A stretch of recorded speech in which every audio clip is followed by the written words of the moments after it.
This video will serve as an introduction to the SOLIDWORKS user interface. After installing SOLIDWORKS, locate and double-click the shortcut labeled SOLIDWORKS 2015. Startup may take several minutes depending on your computer and the number of add-ins that SOLIDWORKS runs at startup. At this time, SOLIDWORKS does not currently support Windows 10. I highly recommend that you run SOLIDWORKS under compatibility mode, which you can access by right-clicking on the SOLIDWORKS icon and going to Properties. Click on the Compatibility tab and click the check mark that reads Run this program in compatibility mode for Windows 10. Then click OK. Once SOLIDWORKS has finished loading, you should see a screen that looks like this. Now let's take a quick tour of the user interface. The menu bar is located at the upper left as a flyout menu, which appears when your mouse hovers over the SOLIDWORKS logo. Under the File menu, you may create a new document or open an existing document. Under the View menu, various toolbars and user interface elements may be turned on or off. For now, I suggest leaving settings at their default values. Under the Tools menu, you will have access to several functionalities, most important being the Add-ins list and Options. The Add-ins list shows what add-ins are active and what are set to automatically load at startup, as well as providing an estimate for how long it took to load the last time SOLIDWORKS was started up. For projects later in this course, you will need to load and make use of SOLIDWORKS Motion and SOLIDWORKS Simulation. However, for the next few weeks, you may safely deactivate these and all other add-ins in order to hasten the loading process and minimize memory usage. The Options list allows you to change program and document settings. The latter tab, for document settings, will only show up once you have a document open. You should not need to modify any of these settings, with one possible exception. If you are receiving an error message at startup saying that you are missing a database which will result in incomplete functionality, this is likely due to a bad folder address for your Toolbox folder. To get rid of this error, under System Options, click on Whole Wizard/Toolbox. Here you will need to point SOLIDWORKS towards your SOLIDWORKS data folder. Click on the ellipse and navigate to the SOLIDWORKS data folder, which by default is going to be installed in your root directory, in my case being the C drive. If you're not able to do this, don't worry. We won't be making extensive use of the toolbox in this course. You may access many of these functions by using the quick action buttons that are shown at the top of the page. Note that the Options button has a drop-down menu, which gives you direct access to the options and add-ins. Let's turn now our attention to the task pane located at the right-hand side of the screen. Here you will find the built-in SOLIDWORKS tutorials and, if we were using it, the SOLIDWORKS toolbox, which contains pre-built models for common items such as nuts and bolts. To get to the tutorials, click on the SOLIDWORKS Resources task pane. Then, scroll down to SOLIDWORKS Curriculum and click on Tutorials.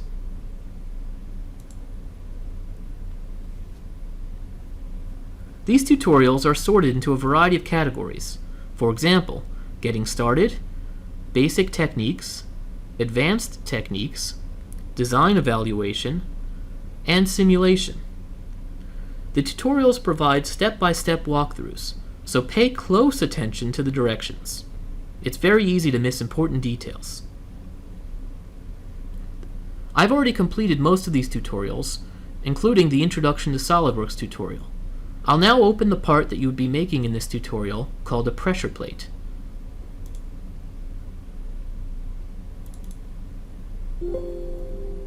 you may get additional error messages, such as the following.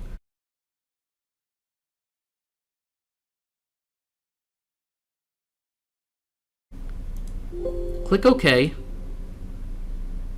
and this will bring up your part document.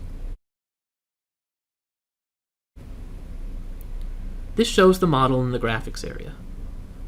If you use a standard 2-button mouse with a scroll wheel, the default settings will allow you to zoom in and out when you scroll up and down on your scroll wheel. If you press and hold the scroll wheel as a third mouse button, you can freely rotate the view. When doing so, you'll note that the cursor has changed from a pointer to an icon that shows that it's being rotated. If you don't have a scroll wheel button as a third mouse button, don't worry. Right-clicking anywhere in the white space around the part in the graphics area brings up a menu that changes what the left mouse button does. For example, by clicking on Zoom, you can then hold the left mouse button and move your mouse up and down in order to zoom in and out. Right-clicking a second time and then hitting Select will revert to the left mouse button's default function. You can also change to rotate with your left mouse button, pan, or roll.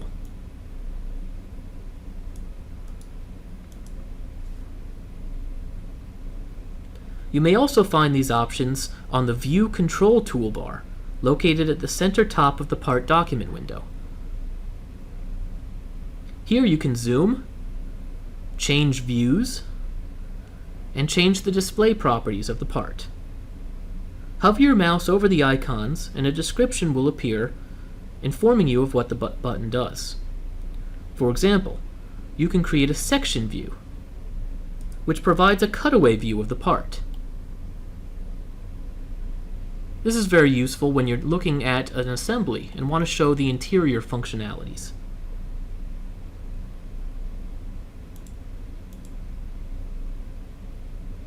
You can change the view orientation, which allows you to view the same part from the top view, or conversely from the bottom, as well as from the left and the right, the front, and the back.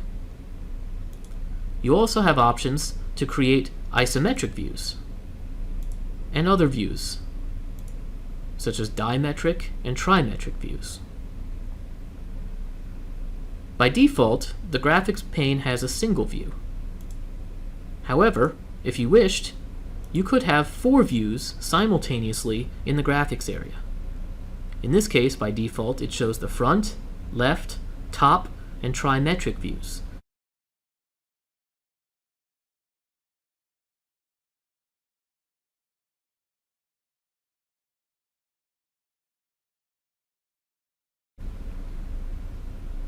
You can also change the display style, which renders the part with shaded features or as a wireframe.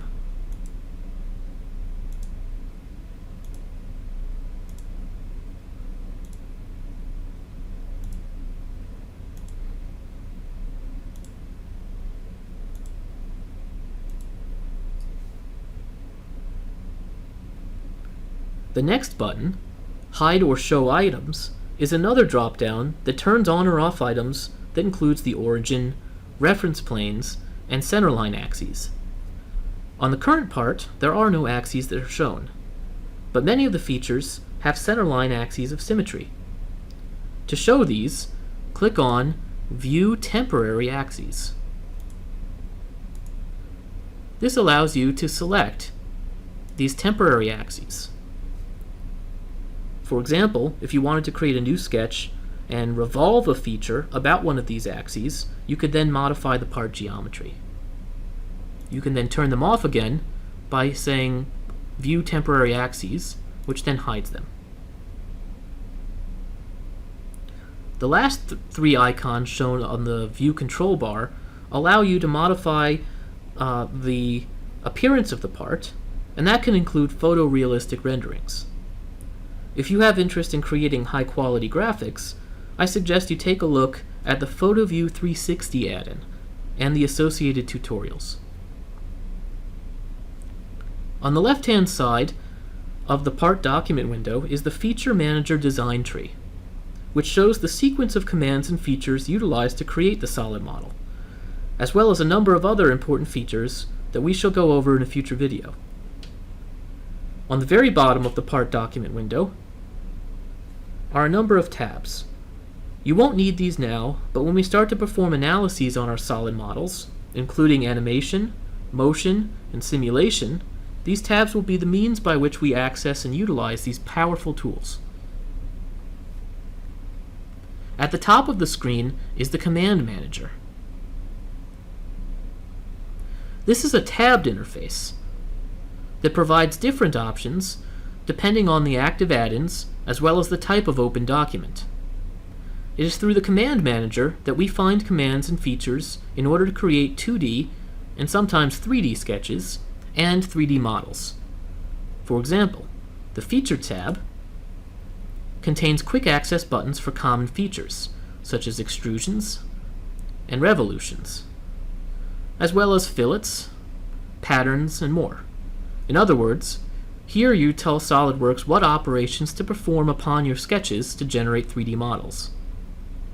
You can also create reference geometry, including new reference planes from which you may create new 2D sketches.